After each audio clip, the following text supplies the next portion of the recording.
बिजली संकट को लेकर पश्चिमांचल विद्युत वितरण निगम के एमडी हमारे साथ हैं रमेश गुप्ता जी। और सर, हम लोग दिल्ली से ये जानने के लिए आए कि मेरठ काफ़ी सुर्खियों में है और कई जगहों पे हम लोगों ने रिपोर्ट देखी कि देर रात में लोग सड़कों पर आ गए।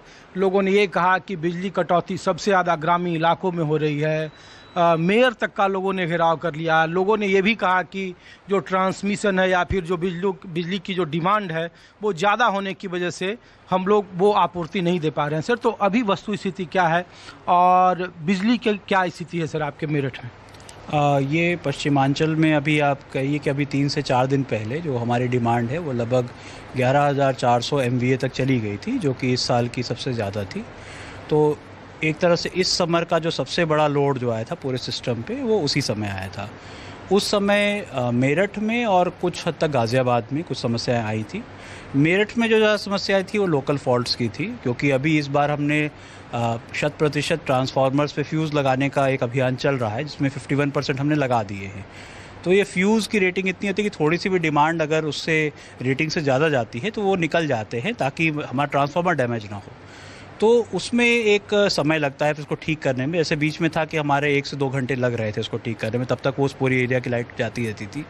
इसमें हमने ये चेंज कराया कि हमने रात के कार्मिकों की पाली बदल दी है। जो सबसे ज़्यादा अनुभवी हैं उनको लगा दिया कि रात में ही, क्योंकि सबसे ज़्यादा लोड जाता है शहरों में, तो जल्दी फ्यूज़ बदला जा सके। उसके अलावा कुछ जगह पे जो AB केबल जो है उसकी फॉल्ट्स भी आई थी, क्योंकि AB केबल जो है ये एयर कूल्ड होता है, ये इंसुलेटेड होता है। तो जब कभी डिसबैलेंस होता है, जैसे 3 फेज़ पर ट्रांसफार्मर चलता है, जब डिसबैलेंस होता है तो कभी कभी एक फेज़ की बिजली अचानक से करंट बढ़ जाता है। तो नॉर्मली जो तार होते थे वो तो टूट जाते थे। इसमें क्या होता है कि अंदर की इंसुलेशन ये आपस में चिपक जाती है, तो उससे एक लाइन फॉल्ट करके एक समस्या होती है, वो आती थी।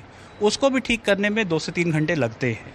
तो ये क्योंकि इस समय थोड़ी सी टेम्परेचर की वृद्धि हुई थी तो उस समय समस्याएं आई थी। हालांकि उस समय जितने भी हमारे इस तरह के वीक पॉइंट्स थे वो आउट होकर के रिपेयर भी हो गए। तो अभी अगले 2-3 दिन से उसके बाद से इसमें काफ़ी कमी आई है। मेरे पास भी शिकायत आनी कम हुई है, कंट्रोल रूम में भी शिकायतें आनी कम हुई हैं। उसके अलावा गाज़ियाबाद में थोड़ा सा हुआ था कि ये ट्रांसमिशन का एक तार टूटा था मोटा के पास से, तो उससे हमारे 3-4 बिजली घर जो है वो ट्रांसमिशन से वंचित हुए थे। फिर हमने जो लोकल व्यवस्था में उनमें रोस्टरिंग की थी।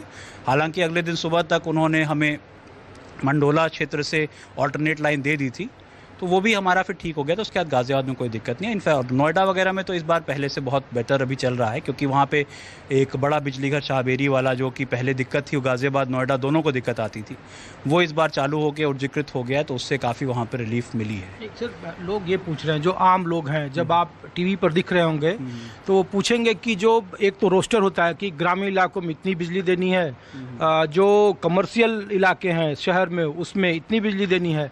तो क्या ये बात सच है कि जो शहरों में या जो कमर्शियल बिजली की जो सप्लाई देने के लिए गांव में एवरेज से कम बिजली सप्लाई की जा रही है या कट किया जा रहा है? कई सारे गांव में ग्रामीण एवरेज से कम नहीं सप्लाई की जा रही है, बट हाँ टाइमिंग बदली गई है। दिन में ज़्यादा उनको सप्लाई दी जा रही है, रात में कम दी जा रही है, क्योंकि रात के टाइम की डिमांड जो है वही सबसे ज़्यादा बढ़ती है।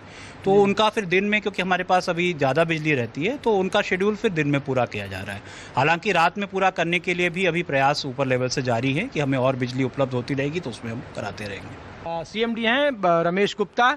और अब आपको हम ग्रामीण इलाकों में ले चल रहे हैं कि पश्चिमी उत्तर प्रदेश में बिजली संकट को लेकर जनता सड़कों पर है। अधिकारी कह रहे हैं कि वो 18 घंटे ग्रामीण इलाकों में सप्लाई दे रहे हैं। कुछ कुछ जगहों पे उन्हें चूंकि एग्जैक्ट नहीं है और डिमांड इसकी वजह बढ़ी रही है। आम लोग क्या कह रहे हैं और बिजली घरों के बाहर की स्थिति क्या है, वहाँ के अधिकारी किस लेवल पर काम कर रहे हैं और आम लोग बिजली संकट को लेकर क्या सोचते हैं, माहौल क्या है, मेरठ के कुछ अलग जगहों पे आपको ले चलते हैं।